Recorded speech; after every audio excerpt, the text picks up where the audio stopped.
Em Mateus 5, versículo 16, está escrito assim: assim brilhe a luz de vocês diante dos homens, para que vejam as suas boas obras e glorifiquem ao Pai de vocês, que está nos céus.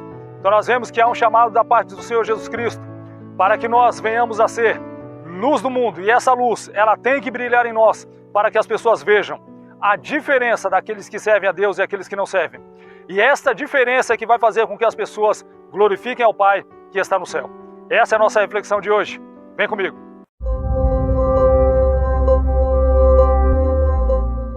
Esse texto de Mateus 5,16 deixa claro qual é o projeto e o propósito de Deus para a vida do seu povo.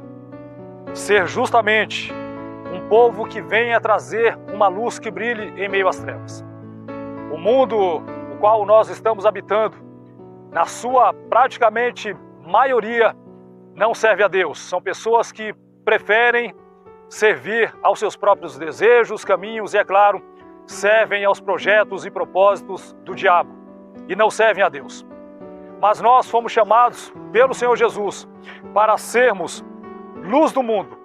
Ele diz: assim brilhe a luz de vocês diante dos homens.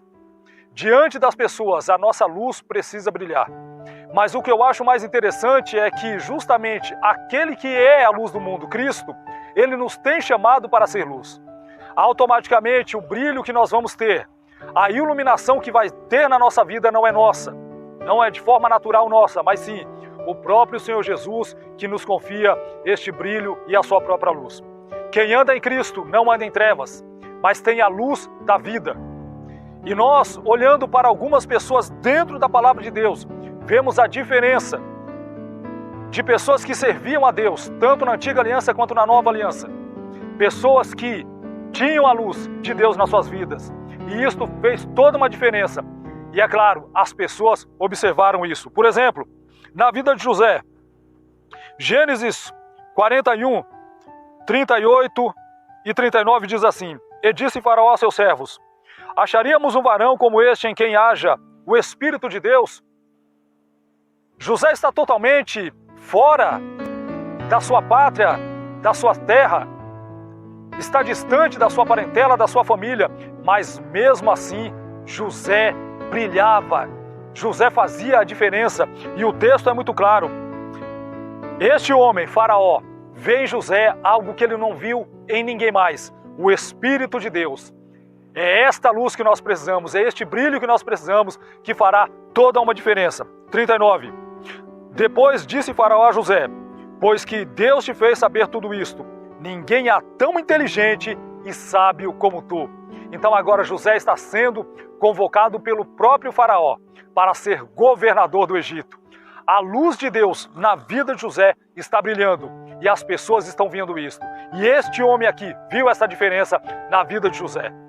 Mas observa onde José está: no Egito, lugar de idolatria, lugar de maldade, lugar de malignidade, lugar de pessoas totalmente contrárias a Deus e a sua vontade, mas José está brilhando e as pessoas estão vendo isso.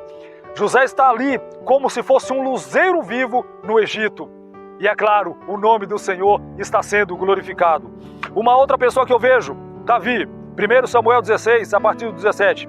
Então disse Saul aos seus servos: buscai-me, pois, um homem que toque bem e trazei-mo. Então respondeu um dos jovens e disse: eis que tenho visto um dos filhos de Jessé, o belemita, que sabe tocar bem, e é valente, e animoso, e homem de guerra, e sisudo em palavras, e de gentil presença. O Senhor é com ele. Então nós vemos aqui o que faz a diferença na vida de uma pessoa é justamente a presença de Deus. E aqui nós vemos que Davi, ele se destaca totalmente dos seus irmãos e das demais pessoas. Por quê? Justamente porque da presença de Deus. A última qualidade, a última característica que estava na vida de Davi era a presença do Senhor. E isto faz com que nós, em meio a tantas trevas, no caso aqui, Saul precisando de alguém que pudesse o ajudar com o espírito maligno. Ora, quando as pessoas precisam que se expulse um demônio, quem é que elas chamam? Quem tem a presença de Deus na vida e não qualquer um. E as pessoas sabem exatamente quem é que tem a luz de Deus na vida, quem não tem. Quem é que tem o brilho do Espírito Santo e quem não tem. Quem é que serve a Cristo e quem não serve. E para expulsar o demônio da vida de Saul, ele chamou nada mais, nada menos Davi, aquele que tinha a presença de Deus na vida. Uma outra pessoa que eu vejo aqui que brilha e muito, de uma forma muito clara, e alguém tem que observar a vida dele e dizer, tem algo diferente. O profeta Eliseu, 2 Reis 4, a partir do 8. Sucedeu também um dia que, indo Eliseu a Sunem, havia ali uma mulher rica, a qual reteve a comer pão. E sucedeu que todas as vezes que passava ali se dirigia a comer pão. Agora observa o que essa mulher fala para o seu marido. E ela disse ao seu marido, eis que tenho observado que este que passa sempre por nós é um santo homem de Deus. Então há toda uma diferença na vida de Eliseu, na vida do profeta Eliseu. Ela observa, além de qualquer outras coisas, a santidade de Deus na vida de Eliseu.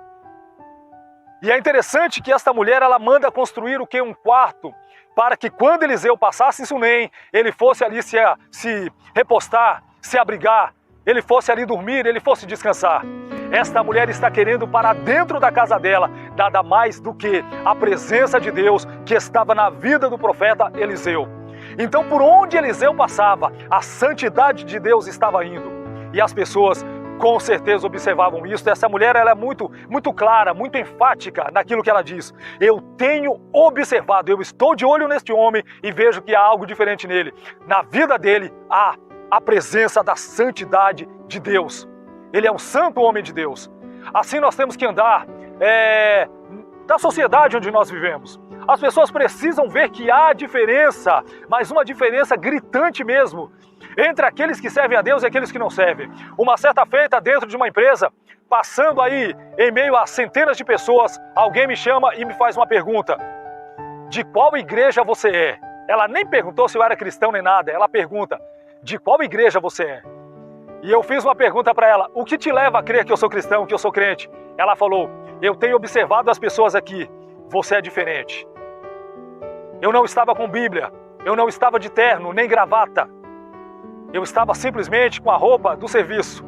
Mas a presença de Deus na minha vida é que fez aquela moça observar a diferença de outras pessoas que estavam ali dentro da empresa. E isto me traz muita alegria quando pessoas remetem-se a mim, venham falar comigo, e elas dizem para mim que tem algo diferente na minha vida. E esta, com certeza, não é simplesmente a luz do João Batista, porque eu não tenho essa luz, mas sim é o poder de Deus na minha vida. E este poder estava na vida do profeta Eliseu. E aonde ele passava, a santidade de Deus ia na frente dele, chamando a atenção das pessoas. E esta mulher aqui, ela é impactada com o poder de Deus, com a santidade do Espírito de Deus na vida do profeta Eliseu. Também o profeta Daniel, ele está totalmente distante em Babilônia, mas há algo diferente na vida de Daniel, e é esta diferença que faz com que as pessoas observem de uma forma totalmente peculiar para Daniel, chamando para resolver uma causa ou várias causas a quais uma pessoa comum, natural, sem o Espírito de Deus e sem a presença de Deus não poderia resolver. Daniel 5, a partir do 10. A rainha, por causa das palavras do rei e dos seus grandes, entrou na casa do banquete e falou à rainha, disse, ó rei, vive eternamente, não te turbem os teus pensamentos, nem se mude o teu semblante. Há no teu reino um homem que tem o espírito dos deuses santos, e nos dias de teu pai se achou nele luz, inteligência e sabedoria, como a sabedoria dos deuses. E teu pai, o rei Nabucodonosor, sim, teu pai, ó rei, o constituiu chefe dos magos, dos astrólogos, dos caldeus e dos adivinhadores. Porquanto se achou neste Daniel um espírito excelente, e ciência e entendimento, interpretando sonhos e explicando enigmas e solvendo dúvidas, ao qual o rei o pôs nome de Beltesazar. Chame-se, pois, agora Daniel, e ele dará interpretação. Agora observe as características que esta mulher observa na vida do profeta Daniel: sabedoria, inteligência, entendimento, tudo da parte de Deus na vida dele. Ou seja, alguém estava de olho em Daniel. Aonde Daniel ia, as pessoas estavam observando. E esta rainha que ela observa que há um espírito excelente, há entendimento, ele conseguia interpretar coisas difíceis, as quais outras pessoas não conseguiam. Isto porque a presença de Deus na vida de Daniel fazia com que ele brilhava aonde estava. no caso, em Babilônia. Então, aonde Daniel ele ia, a luz de Deus ia na vida dele e ele brilhava, fazia toda uma diferença e era chamado para estar aí interpretando sonhos, trazendo elucidações de enigmas e situações totalmente adversas. Então nós precisamos da luz de Deus nas nossas vidas para fazer a diferença em meio às trevas. Volto a dizer, aonde Daniel estava? Em Babilônia, lugar de idolatria, politeísmo, lugar onde o pecado graçava, enfim, mas Daniel está brilhando e o nome de Deus está sendo glorificado. Agora, de uma forma geral, a Igreja de Jesus Cristo, nos dias de hoje, Filipenses 2, versos 14 e 15, façam tudo sem queixas nem discussões, para que venham a tornar-se puros e irrepreensíveis, filhos de Deus inculpáveis, no meio de uma geração corrompida e depravada, na qual vocês brilham como estrelas no universo. Agora você imagina em uma noite, o sol já se pôs, nós vemos lá as estrelas brilhando, cada uma com seu brilho. Da mesma forma, em meio a esta geração a qual Paulo fala aos irmãos de Filipe, uma geração corrompida e depravada, nós temos que brilhar, ou seja, fazer a diferença com a luz de Cristo em nossas vidas, com o brilho do Espírito Santo em nossas vidas. Luzeiros vivos, é isso que nós devemos ser, como Igreja de Cristo.